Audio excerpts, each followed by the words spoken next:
주시는 말씀은 민수기 11장 1절에서 15절까지 말씀입니다.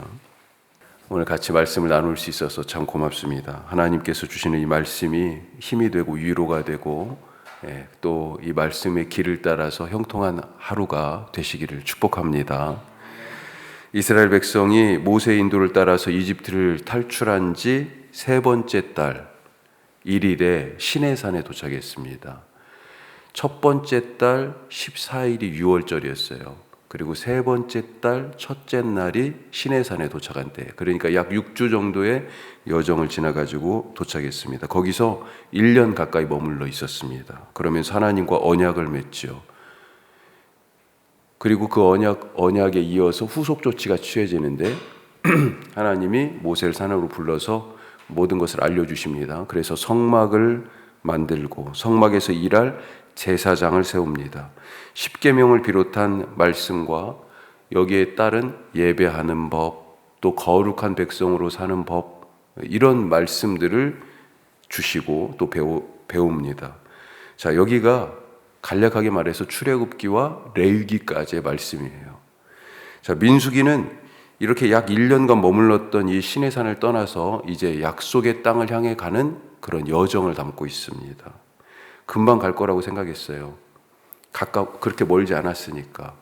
하지만 이 이후에 이제 나오겠습니다만 하나님에 대한 불신을 드러내요. 그래서 약속한 땅을 정탐하고 왔지만 가지 못하고 광야에서 40년을 맴돌며 훈련받고 불신의 9세대가 다 죽는 그런 일들이 있습니다. 자, 오늘 우리가 11장 민수기 말씀을 읽었습니다만 10장까지는 그래서 출발에 앞서서 백성들이 얼만큼 되는지 숫자를 세고, 그리고 이제 행진해야 되잖아요. 각 지파별로. 그래서 지파별로 행진할 때의 위치, 또 머물 때의 그런 위치, 움직여야 되니까 마구 우리가 먼저 가자 그럴 수 없잖아요. 질서 있게 움직이기 위한 그런 규칙, 그리고 그것으로서의 나팔 신호, 이런 것들을 가르치는 내용이 10장까지 있고요. 10장 11절에 드디어 출발합니다. 시내산에서. 자, 오늘 우리가 11장 말씀을 읽었어요. 자, 이들이 앞으로 어떻게 이 광야 생활을 시작하는지 이 11장 말씀에 그 내용, 서론격에 어떻게 보면 해당할 수 있는 부분이 포함되어 있습니다. 이 광야 생활에 대한 예고편, 특별히 11장, 12장은 세 가지 불평, 세 가지 원망이 나옵니다. 자, 첫 번째는 지금 읽은 것처럼 3절까지 11장 첫머리에 첫 번째 불평이 나오고요. 그리고 거기가 이제 다베라라고 얘기하죠. 두 번째는 우리가 지금 중간까지 읽었습니다만 기브롯 핫다와라고 하는 곳에서의 불평, 그리고 세 번째는 12장에 있어요. 12장은 모세를 향한 그 형제 아론과 미리암의 불평이 이제 12장이 나옵니다. 그래서 11장, 12장에 세 가지 원망이 나오고 있다. 약속의 땅을 향해 가는 그런 부푼 기대를 안고 시내산을 떠나서 이제 광야로 딱 출발하자마자 이 공동체가 앞으로 어떤 일을 당할 것인지 그것을 아주 면밀하게 예고편처럼 보여주는 장면이 오늘 우리가 읽은 말씀이다 하는 것입니다. 우리가 두 가지만 조금 더 깊게 살펴보겠습니다. 첫 번째, 하나님이 들으신다. 하나님이 들으신다 하는 것입니다. 3절까지는 다베라라고 하는 곳에서 있었던 하나님을 향한 불평이에요. 자, 1절 말씀 우리 다시 같이 한번 읽어보겠습니다. 여호와께서 들으시기에 백성이 악한 말로 원망하매 여호와께서 들으시고 진노하사 여호와의 불을 그들 중에 붙여서 진영 끝을 사르게 하시매. 시작이요. 여호와께서 들으시기에, 이렇게 되어 있습니다. 성경에서 말은 너무도 중요합니다. 하나님은 말씀으로 세상을 창조하셨고, 심지어 요한복음은 뭐라고 시작해요? 태초에 말씀이 계시니라, 이렇게 시작해요. 그리고 계속해서 이 말씀이 하나님과 함께 계셨다. 말이 그 정도로 중요한 것입니다. 하나님이 자신과 동일시해요. 그래서 이 말씀은 곧 하나님이시다. 이렇게까지 말합니다. 자, 이 하나님은 사랑이시잖아요. 그래서 하나님께서 말을 통하여서 바로 그 사랑을 나타내시는데, 그 말을 통하여서 하나님의 사랑이 담뿍 담겨져서 행해진 일들이 뭐예요? 구약이 대표적으로 창조죠, 창조. 신약에서는요, 구원이죠. 새로운 창조. 하나님께서는 창조하고 구원하시는 일에 사랑이신 당신의 사랑을, 당신을 온통 다 거기다 쏟아 부으셨어요. 자, 그러니 이 말씀이 어떤 말씀이에요? 사랑의 말씀입니다. 사랑의 말씀. 그런데 말씀이신 하나님께서 사람에게 말하는 능력을 주셨다는 겁니다.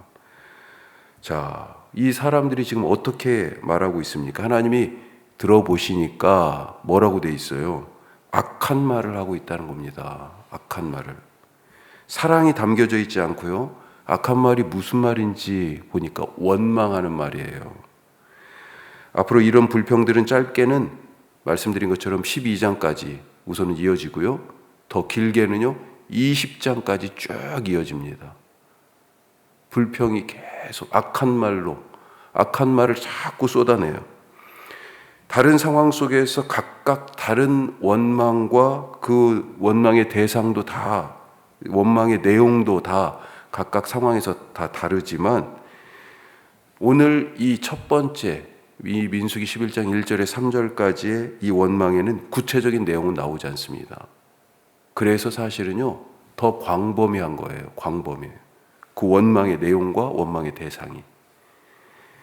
그리고 앞으로 있을 원망과 불평의 서론에 해당하는 짧은 3절이지만 그렇게 볼 수 있다는 것입니다. 자, 누구를 향하여 원망하고 무엇을 원망했을까?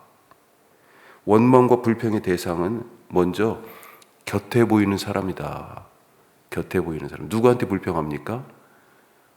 뭔가 마음대로 안 되면 누구한테 해요? 아내는 남편한테 먼저 얘기하고요. 남편은요, 가장 가까운 아내한테 먼저 얘기하고요. 괜히 집에 애들한테 막 화내고요. 그러는 거잖아요. 자, 그런데 사람들에 대한 이 원망과 불평을 쉽게 생각하면 안 됩니다. 왜냐하면 이 원망과 불평들이 처음에는 사람들을 향해 있다가 결국 어디로 향해요? 하나님께 향하기 때문에 그래요. 하나님께. 자, 또 왜 원망하게 될까요? 원망의 내용, 원망의 이유. 이 불평과 원망은 내가 기대한 것과 다른 상황이 펼쳐지는 것 때문에 불만족스럽고, 그래서 불평하고. 책임이 어디에 있지? 원망. 누구한테 책임 소재를 따지다 보니까 원망하게 돼 있어요. 내가 기대한 것과 다른 상황이 펼쳐져서. 자, 따라서 내가 기준이 될 때 원망이 쏟아지고 불평하게 된다는 것입니다. 본질적으로 이 원망과 불평은 본질적으로 내가 기준, 내가 중심이 되는 태도예요. 다른 사람들은 불평이 안 나와. 그런데 나는 불평해. 왜요? 내 마음에 안 들어서. 내가 기준인 거죠. 내가 기준, 내가 중심이 되기 때문에 결국은 뭐예요? 하나님이 중심이 아닌 거잖아요. 하나님에 대한 불신으로 이어집니다. 따라서 하나님은 사람들이 악한 말로 원망하는 것을 방치할 수가 없었습니다. 앞으로 이것이 이들을 불신앙으로 이끌어가기 때문에 올해 우리 신앙의 첫 번째 실천이 뭡니까? 따뜻한 말을 하겠습니다. 좋은 말을 하겠습니다. 다른 말로요, 하나님께서 내게 하신 말씀을 나도 하겠습니다. 하나님이 어떤 말씀하셨어요? 사랑을 듬뿍 담아서 말씀하셨어요. 그 말씀 속에서 창조가 일어났고 그 말씀 속에서 구원의 사건이 일어났습니다. 올해 우리가 그런 말을 하며 이 봄날 부활의 주님을 증거하는 그런 말을 하며 살아가실 수 있기를 간절히 바랍니다. 자, 두 번째로 탐욕이 감사를 막는다. 탐욕이 은혜를 가린다 하는 것이죠. 4절부터 본격적인 불평이 시작됩니다. 고기 먹고 싶다고 지금 불평했잖아요. 그렇죠? 자, 4절 다시 한번 읽어보겠습니다.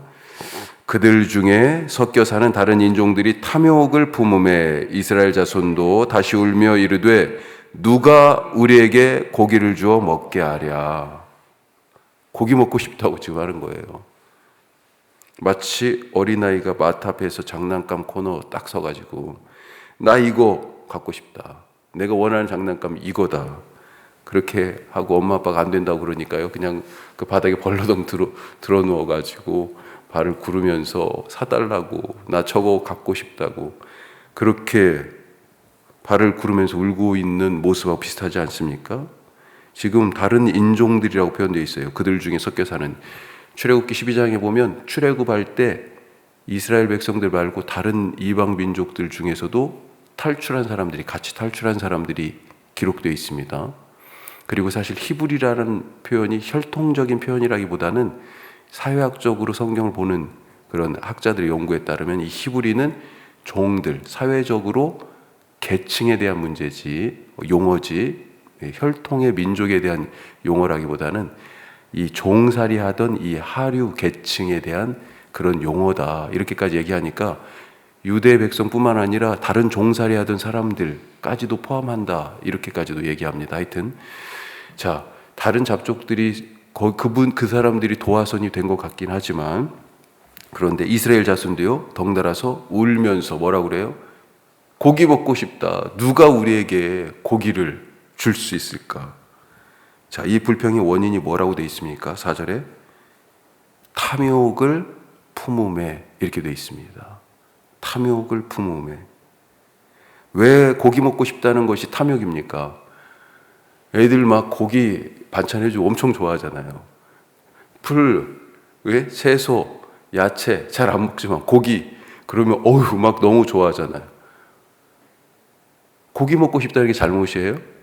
그런데 이것을 탐욕이라고 지금 얘기하고 있습니다. 이들의 불평은 사실 만나에 있었습니다. 만나.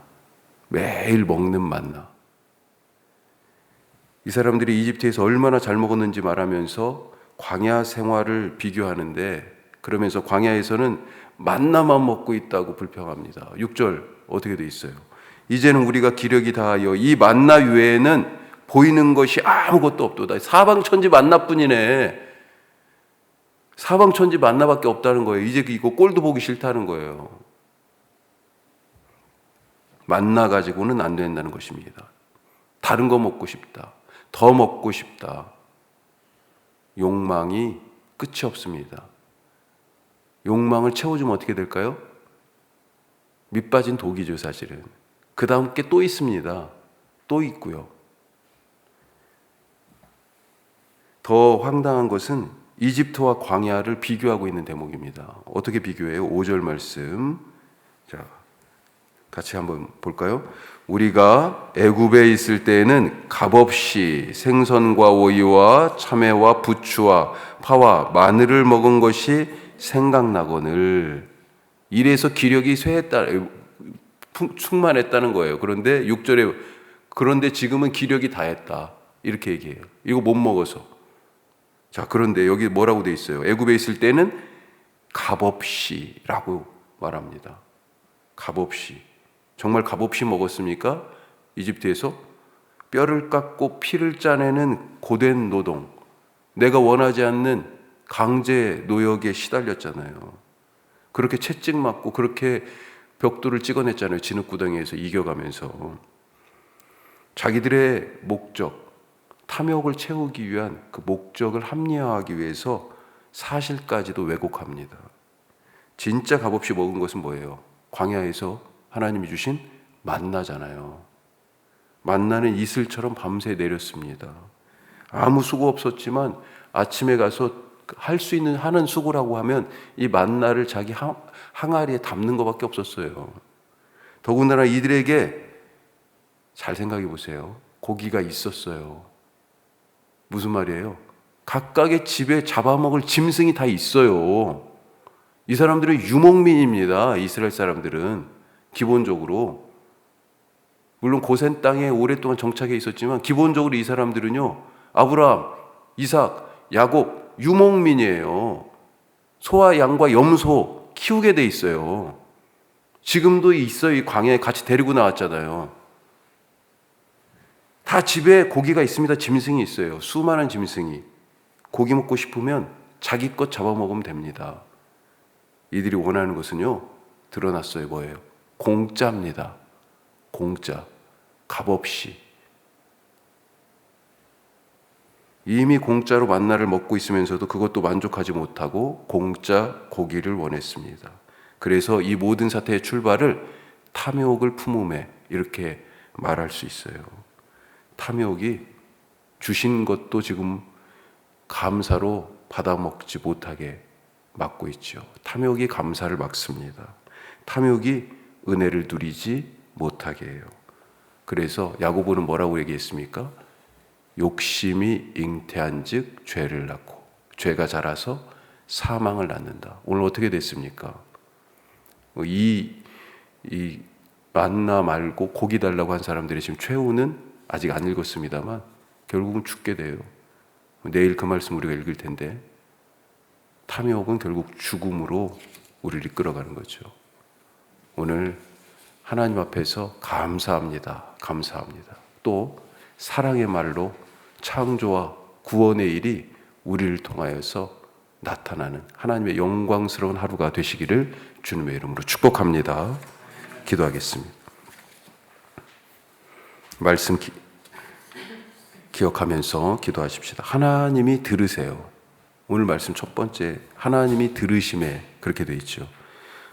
오늘 하나님이 내 말을 다 듣고 계신다 하는 마음으로 하나님처럼 사랑을 듬뿍 담아서 따뜻한 말을 하실 수 있기 바라고요. 또 탐욕, 내 안을 잘 살펴서 하나님이 주신 은혜로 살아가고 감사하며 살아가게 하옵소서 기도하시기 바랍니다. 오늘은 우리 교회를 위해서 기도하는데 우리 부활절에 드린 헌금 거기에 우리 예산을 더해서 광고한 것처럼 세 곳의 선교지 캄보디아 그리고 탄자니아 그리고 신림의 행복한 숙교에 같이 보냈습니다. 참 감사합니다. 우리에게 주님 더 많이 나누고 더 많이 베풀고 더 많이 증거할 수 있는 그런 교회가 되도록 주님 인도하여 주옵소서. 특별히 우리를 혁신도시 가운데 세웠는데 이 1만여 세대에 3만여 명의 주민들 점점 더 지금 늘어나고 있어요. 그리고 수많은 일터들 하나님께서 함께하여 주셔서 복음이 이 교회를 통하여서 우리 공동체를 통하여 증거되게 하여 주시옵소서. 사람이 교회되는 일이 만들어지게 하옵소서. 다 같이 기도하겠습니다.